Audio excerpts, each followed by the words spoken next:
Hello friends, welcome back to இன்னைக்கான ஒரு புது வீடியோ. இந்த வீடியோ நம்ம எதை பற்றி பார்க்க போகிறோம் அப்படின்னு பார்த்தீங்கன்னா, நம்ம சிஸ்டமில் எப்படி WinRAR சாஃப்ட்வேரை ப்ராப்பராக இன்ஸ்டால் பண்ணுறது, நம்மளோட சிஸ்டமோட டைப் என்ன அப்படின்னு தெரிஞ்சுக்கிட்டு எப்படி நம்ம ப்ராப்பராக இன்ஸ்டால் பண்ணுறது அப்படின்றத பற்றி தான் பார்க்க போகிறோம். ஏன் வேறு டைப் போட்டால் என்ன ஆகிடும் அப்படின்னு கேட்டிங்கன்னா, வேறு டைப் போட்டால் ஒர்க் ஆகாது. நம்மளோட சிஸ்டம் டைப் என்ன அப்படின்னு தெரிஞ்சுக்கிட்டு தான் இன்ஸ்டால் பண்ணணும். சிஸ்டம் டைப்னா வேறு ஒன்றும் இல்லை, எல்லாருக்கும் தெரிஞ்சது தான். நம்மளோட அந்த சிஸ்டம் டைப்போட பிட் எத்தனை தான் பார்க்க போகிறோம். 64 இல்லை 32 அப்படின்ட்டு. இப்போ வந்து 32ல் இருக்கிறது 64ல் ஒர்க் ஆகாது, 64ல் இருக்கிறது 32ல் ஒர்க் ஆகாது. ஸோ அது என்னன்னு செக் பண்ணணும் அப்படின்னு பார்த்தீங்கன்னா, மை கம்ப்யூட்டர் ஓப்பன் பண்ணிட்டு ரைட் கிளிக் பண்ணி இப்போ நான் கிளிக் பண்ண மாதிரி ப்ராப்பர்ட்டிஸ் கொடுத்துக்கோங்க. ஸோ கொடுத்தீங்கன்னா உங்கள் சிஸ்டமில் என்னென்ன எவ்வளோ இருக்குது அப்படின்ற மாதிரிலாம் காட்டும். ஸோ இங்கே வந்து பார்த்தீங்கன்னா எவ்வளோ ஜிபி ரேம் யூஸ் பண்ணியிருக்காங்க, என்னென்ன ப்ராசஸ் இருக்குது அப்படின்னு காட்டுது. ஸோ இந்த இடத்துல வந்து பார்த்தீங்கன்னா சிஸ்டம் டைப் அப்படின்னு போட்டிருக்கா. ஸோ இந்த சிஸ்டம் டைப் எத்தனை நம்பர் போட்டிருக்கு அப்படின்னு பாருங்கள். உங்களுக்கு 32 இருக்கா இல்லை 64 இருக்கான்ட்டு. ஸோ உங்களோட சிஸ்டம் டைப் வந்து 32 இருந்தால் ஒரு மாதிரியும் 64 இருந்தால் ஒரு மாதிரியும் இது ஆகும். ஸோ இந்த வந்து 64 பிட்டுன்றதுனால நான் வந்து எப்படி கரெக்டாக அதை டவுன் பண்ணுறது அப்படின்றத பற்றி தான் இப்போ ஃபஸ்ட்டு சொல்ல போகிறேன். அப்புறமேட்டுக்கு 32க்கு எப்படின்னு பார்க்கலாம். ஸோ அது வந்து ஒன்றும் பெரிய மேட்டரே இல்லை, ஒரே இடத்துல தான் இருக்கும். ஸோ அது நம்ம மாற்றி டவுன் பண்ணுற மாதிரி தான் இருக்கும். லிங்க் மட்டும் தான் வேறு. ஸோ இப்போ வந்து பார்த்தீங்கன்னா எதனா ஒரு ப்ரௌசர் ஓப்பன் பண்ணிக்கோங்க. ஸோ ஆல்ரெடி நான் ஓப்பன் பண்ணி வச்சிருக்கேன். இந்த இடத்துல வந்து பார்த்தீங்கன்னா ப்ரௌசரில் WinRAR அப்படின்னு டைப் பண்ணிக்கோங்க. ஸோ இது மாதிரி நிறைய வெப்சைட் வரும். ஸோ இந்த இடத்துல வந்து டவுன்லோட் WinRAR இருக்குது. ஸோ நான் இதை சூஸ் பண்ணிக்கிறேன்.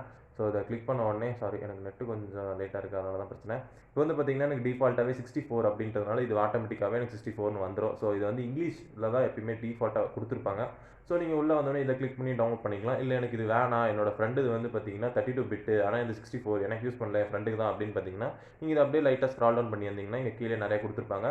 ஸோ இங்கே வந்து பார்த்தீங்கன்னா 64க்கான பிட்டுக்கான லிங்க்கையும் 32 பிட்டுக்கான லிங்க்கையும் சாஃப்ட்வேரும் கொடுத்துருப்பாங்க. ஸோ நீங்கள் உங்களுக்கு எது வேணுமோ அதை கிளிக் பண்ணி டவுன் பண்ணிக்கலாம். அது மட்டும் இல்லாமல் டிஃபால்ட்டாக வந்து ஃபஸ்ட்டு இது 2 இங்கிலீஷ் மட்டும் தான் கொடுப்பாங்க. அப்புறமேட்டுக்கு அடிஷ்னலாக நீங்கள் வேறு கண்ட்ரிலேருந்து டவுன் பண்ணுறீங்க, வேறு லாங்குவேஜில் வேணும் அப்படின்னு பார்த்தீங்கன்னா இங்கே வந்து அரபில் கொடுத்துருக்காங்க, ஸ்பெயினில் கொடுத்துருக்காங்க, ஸ்பானிஷில் கொடுத்துருக்காங்க, ஜெர்மனில் கொடுத்துருக்காங்க, இன்னும் எக்கச்சக்கமான இட்டாலியில் கொடுத்துருக்காங்க, இன்னும் ஏகப்பட்ட லாங்குவேஜில் கொடுத்துருக்காங்க. ஸோ நான் தமிழில் தேடி பார்த்தேன், தமிழ்லாம் கிடையாது, ஒரு குறிப்பிட்ட லாங்குவேஜஸ் மட்டும் தான் இங்கே கொடுத்துருக்காங்க. ஸோ உங்களுக்கு வேணும்னா உங்களோட லாங்குவேஜ் எது அப்படின்னு பார்த்து சூஸ் பண்ணி டவுன் பண்ணிக்கலாம். ஸோ இங்கே வந்து பார்த்தீங்கன்னா நம்மளுக்கு வந்து டிஃபால்ட்டாக எப்பயுமே இங்கிலீஷ் தான் வேணும். ஸோ 64 பிட்டு தான் நம்மளோட சிஸ்டம் டைப்பு. ஸோ அதனால் நம்ம வந்து இதை சூஸ் பண்ணிப்போம். ஸோ இங்கிலீஷ் 64 பிட்டுன்றதை ஓகே சூஸ் பண்ணியாச்சு. இப்போ வந்து பார்த்தீங்கன்னா நம்மளோட டவுன்லோட் லொக்கேஷன் கேட்கும். ஸோ டவுன்லோட்ஸில் வந்து பார்த்தீங்கன்னா WinRAR int அப்படின்னு போட்டு 64 அப்படின்னு மென்ஷன் பண்ணியிருக்கு. இந்த 64 தான் இந்த பிட்டை குறிக்குது. சேவ்னு கொடுத்தா இது டவுன்லோட் விழுகும். ஸோ இப்போ வந்து பார்த்தீங்கன்னா சேவ் கொடுத்துட்டேன். இங்கே மேலே ரைட் சைடில் பார்த்தீங்கன்னா WinRAR வந்து டவுன்லோடாகி கம்ப்ளீட் ஆகிடுச்சு. ஸோ இது வந்து ஒன்றும் ஜிபி கணக்கெலாம் இருக்க போகிறது கிடையாது, எம்பி கணக்கில் தான்.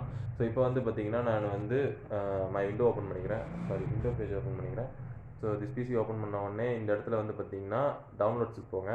ஸோ டவுன்லோட்ஸ் பண்ண உடனே இந்த இடத்துல வந்து நீங்கள் என்ன டவுன் பண்ணிக்கலாம் அதெல்லாம் காட்டும். ஸோ இப்போ வந்து பார்த்தீங்கன்னா WinRAR 64 பிட் அப்படின்னு போட்டு இங்கே அந்த நம்பரோட வந்திருக்கு.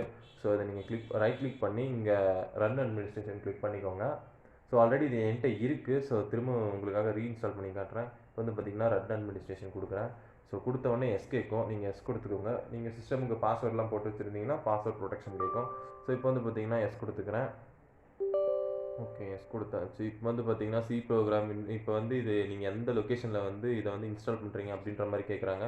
ஸோ இது வந்து நார்மலாக சி ப்ரோக்ராம் அந்த டிஃபால்ட் பிளேஸ்லேயே இருக்கட்டும்ட்டு நான் விட்டுறேன். ஸோ இப்போ வந்து பார்த்தீங்கன்னா நெக்ஸ்ட்டு கிளிக் பண்ணிக்கிறேன். ஸோ நெக்ஸ்ட்டு கிளிக் பண்ண உடனே அங்கே இன்ஸ்டால் ஆகுது. ஸோ வந்து பார்த்தீங்கன்னா இதில் வந்து என்னென்ன டைப்லலாம் உங்களுக்கு வேணும் அப்படின்ற மாதிரிலாம் போட்டிருக்காங்க. ஸோ இதில் என்னென்ன கேட்டகரிலாம் சூஸ் பண்ணணும் அப்படின்னு போட்டிருக்காங்க. ஸோ நான் டிஃபால்ட்டாகவே இருக்கட்டும் அப்படின்ட்டு விட்டேன், சூஸ் பண்ணிக்கலாம். ஸோ வந்து ஜென்ரலாக எப்படி பண்ணுறது மட்டும் பார்ப்போம். ஸோ இப்போ வந்து எதுவும் கிளிக் பண்ணாமல் ஓகே மட்டும் கொடுத்துக்கலாம். ஸோ ஓகே கொடுத்துட்ட உடனே எல்லாமே கரெக்டாக ப்ராப்பராக முடிஞ்சு. இதோட லைசன்ஸை பார்க்கணும், லைசன்ஸு இல்லை எதனா ஹெல்ப் வேணும்னா இங்கே ரீட் ஹெல்ப் கொடுத்துக்கலாம், இல்லை ஹோம் பேஜுக்கும் போய்க்கலாம். ஸோ நான் இதோட வேலை முடிஞ்சு. ஸோ டன் கொடுத்துட்றேன். இப்போ வந்து பார்த்தீங்கன்னா என்னோடய சிஸ்டமில் வந்து WinRAR டவுன்லோட் ஆகிடுச்சு. இப்போ வந்து நம்ம இது எப்படி பார்க்கலாம் அப்படின்னு பார்த்தீங்கன்னா, நீங்கள் க்ளோஸ் பண்ணிவிடுங்க எல்லாத்தையும். இப்போ வந்து நீங்கள் வந்து திஸ் பிசி ஓப்பன் பண்ணிக்கோங்க. ஸோ ஓப்பன் பண்ணிங்கன்னா நீங்கள் வந்து ஃபஸ்ட்டு இந்த சி ட்ரைவை சூஸ் பண்ணிக்கோங்க. ஸோ சி ட்ரைவ்க்குள்ளே போயிடுங்க. சி ட்ரைவில் போனீங்கன்னா இங்கே வந்து ப்ரோக்ராம் ஃபைல்ஸ்ன்னு இருக்கும். ஸோ ப்ரோக்ராம் ஃபைல்ஸில் போனீங்கன்னா கீழே வந்து டபுள்யூன்னு கிளிக் பண்ணால் லாஸ்ட் வரையும் வரலாம். ஸோ கொஞ்சம் ஃபைல்ஸ் தான் இருக்குது, அதனால் கீழே வந்துட்டேன். ஸோ இந்த இடத்துல பார்த்தீங்கன்னா WinRAR அப்படின்ட்டு இருக்கா. ஸோ நம்மளோட WinRAR சாஃப்ட்வேர் வந்து ப்ராப்பராக இன்ஸ்டால் ஆகிடுச்சு. ஓகேவா, இதை எப்படி நம்ம யூஸ் பண்ணுறது அப்படின்றத பற்றி அடுத்த வீடியோவில் பார்க்கலாம். ஓகே, இந்த வீடியோ உங்களுக்கு யூஸ்ஃபுல்லாக இருக்கும்னு நான் நினைக்கிறேன். இந்த வீடியோ உங்களுக்கு பிடிச்சிருந்தா லைக், ஷேர், கமெண்ட் பண்ணுங்கள். முக்கியமாக சப்ஸ்கிரைப் பண்ணுங்கள். அப்போ தான் எங்களுக்கு ஒரு சின்ன மோட்டிவேஷனாக இருக்கும். ஸோ சப்ஸ்கிரைப் பண்ணிட்டுக்கப்புறம் நாங்கள் போடுற ஒவ்வொரு வீடியோ உங்களுக்கு நோட்டிஃபிகேஷனாக வரணும்னா அந்த பெல் பட்டனில் ஆளில் போட்டுக்கோங்க. ஸோ இந்த வீடியோ இதோட முடிச்சுக்கலாம். ஸோ நெக்ஸ்ட் வீடியோ நான் உங்களை சந்திக்கிறேன். டாடா, bye, see you and signing off. Take down. See.